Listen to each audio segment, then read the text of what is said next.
India की तरफ से G20 समिट पर एक बड़ा फैसला सामने आ रहा है। जी, लद्दाख में अगर मीटिंग होगी तो जाहिर सी बात है चाइना को तो मिर्चें लगेंगी इंडिया की वजह से। भारत जो है उसने एक डेवलपमेंट की है और उन्होंने कहा है जी कि हम जो G20 की जो मीटिंग है वो हम लद्दाख में करेंगे। जी G20 को होस्ट करने जा रहे हैं इंडिया। इससे इंडिया को क्या बेनिफिट होगा, कश्मीर में और लद्दाख में करने जा रहा है। कि India plans G20 events in Ladakh to after protest by China and Pakistan. Hello दोस्तों, स्वागत है आपका हिंदी एनालिसिस में। अगले साल G20 समिट भारत होस्ट कर रहा है। इसी बीच भारत ने G20 की एक मीटिंग जम्मू और कश्मीर में कराने का फैसला किया। इस पर पाकिस्तान को मिर्ची लग गई और पाकिस्तान ने इस मीटिंग का विरोध किया।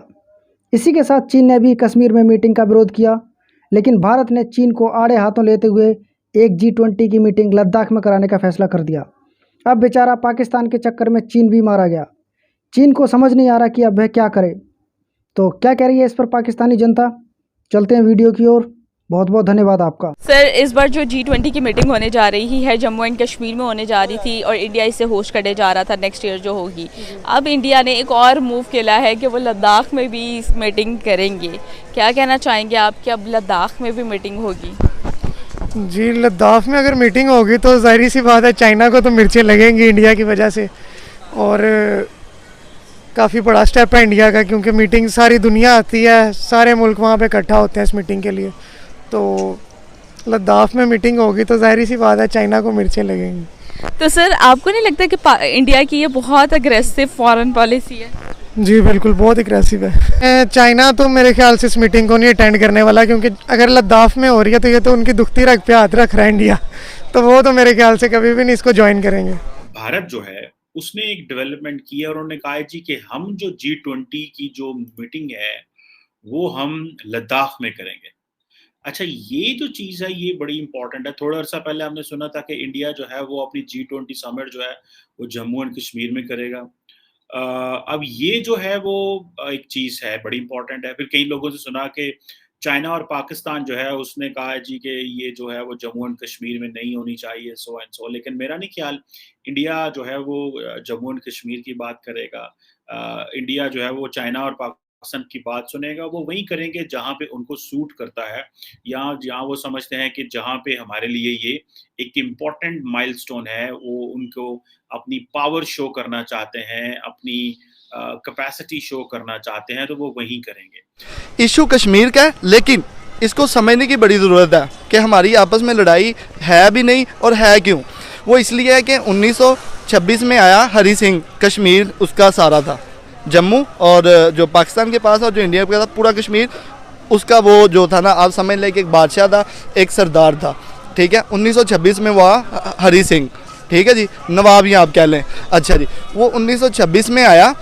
उसने जो है ना मुसलमानों की जहाँ वहाँ पे ना मेजोरिटी ज़्यादा थी। 47 में पाकिस्तान आज़ाद हुआ, उससे पहले वो मुसलमानों पे बड़ा जो है ना जुल्म डाल रहा था, क्योंकि वो नॉन मुस्लिम था, मुसलमानों के बड़ा अगेंस्ट था। जो है ना इलीगल उसकी पॉलिसी थी जो कि टोटली अगेंस्ट दी मुस्लिम थी। अच्छा, जब 1947 में पाकिस्तान बना, पाकिस्तान ने जो है ना पाकिस्तानी आर्मी ने फिर उनके जो हमारे साथ जो इलाके लगते थे, जो जगह लगती थी, वहाँ से उससे आज़ाद करवाया मुसलमानों को। बेसिकली हरी सिंह से, इंडिया अभी आया नहीं था, ठीक है। हरी सिंह से ये इलाके जो पाकिस्तान के पास अभी हैं, ये हरी सिंह से आज़ाद करवाए हुए हैं। इंडिया तब कोई उस चैप्टर में था ही नहीं। उसके बाद जो है ना 1951 में जाके उसने तंग आके कि ये तो सारे मुसलमानों को मेरे से छुड़वाता जा रहा है पाकिस्तान। उसने क्या किया, एग्रीमेंट साइन किया इंडिया को कि हम आपके जो है ना ताबे हैं। अब आधा हिस्सा पाकिस्तान जो फतह कर चुका था, मुसलमानों के ऊपर वहाँ पे जुल्म होता था, वो पाकिस्तान के पास है। बाकी का जो है ना वो इंडिया के पास है। इंडिया कहता है यार कश्मीर तो उसने हमें बेच दिया, या बेच दिया ना, काइंड ऑफ बेच दिया उसने, तो आप ये हमारा हिस्से का हमें दे दें कश्मीर। तो बेसिकली वहाँ के मुस्लिम्स का इशू था, जो वो जुल्म डाल रहा था। आज वो वहाँ पे सेम जो है ना काइंड ऑफ सिचुएशन चल रही है। देखें कितनी देर कर्फ्यू चलता रहा। तो मसला तो ये था, पाकिस्तान के पास जो कश्मीर है ना तो इंडिया का था वो, ना उनका था, ठीक है। बाद में जो बचा वो उसने इंडिया के नाम कर दिया कि जी हम आपके ताबे हैं, आप हमें प्रोटेक्ट करें फ्रॉम पाकिस्तान। जुल्म नहीं ख़त्म किया उसने, ठीक है। तो वो अब जो कश्मीर इंडिया के पास है, इंडिया की भी प्रॉपर्टी नहीं है। बेशक उसने कहा जी हम आपके ताबे आपको दे दिया, लेकिन ये तो पाकिस्तान ने फतह किया हुआ है। जो इंडिया है इसका G20 का मेंबर भी बन चुका हुआ है। बिल्कुल, इंडिया काफ़ी टाइम पहले से मेंबर है। जो लोग कहते हैं कि कश्मीर में जुल्म और ज़्यादती करता है इंडिया, तो अभी ये G20 जाएगा तो बहुत सारी कंट्रीज़ के जो वज़ीर आज़म है वो जाएंगे, तो वो सामने नहीं आ जाएगा कि वहाँ पर इंडिया क्या कश्मीर में क्या कुछ चल रहा है। देखें जी, बाइस्ड हैं लोग। अब देखें ये जो यूरोपियन है इटसेल्फ, अमेरिकन और ये सारे लोग स्पेशली मुस्लिम्स के अगेंस्ट तो हैं ये लोग, और बाइस्ड हैं। इंडिया, इसराइल, अमेरिका गठजोड़ है इनका, और कभी भी इंडिया पाकिस्तान को उन्होंने आगे नहीं आने दिया, पाकिस्तान को कभी भी आगे आने का मौका नहीं दिया। पाकिस्तान आपको नहीं लगता खुद अपने कारनामों से आगे नहीं जा पा रहा? जी बिल्कुल, इसमें हम सबका कसूर है। हमने उन लोगों को सिलेक्ट करके आगे ले आते हैं जो डेफिनेटली कंट्री का नहीं सोचते, अपनी ज़ात का सोचते हैं।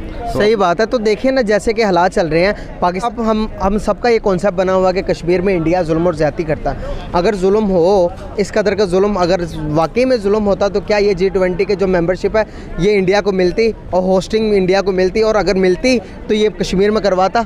इस बारे में कोई कुछ बताना चाहेंगे जो कि हमारे व्यूवर्स के जो कॉन्सेप्ट है थोड़ा क्लियर करवाना चाहेंगे इस बारे में?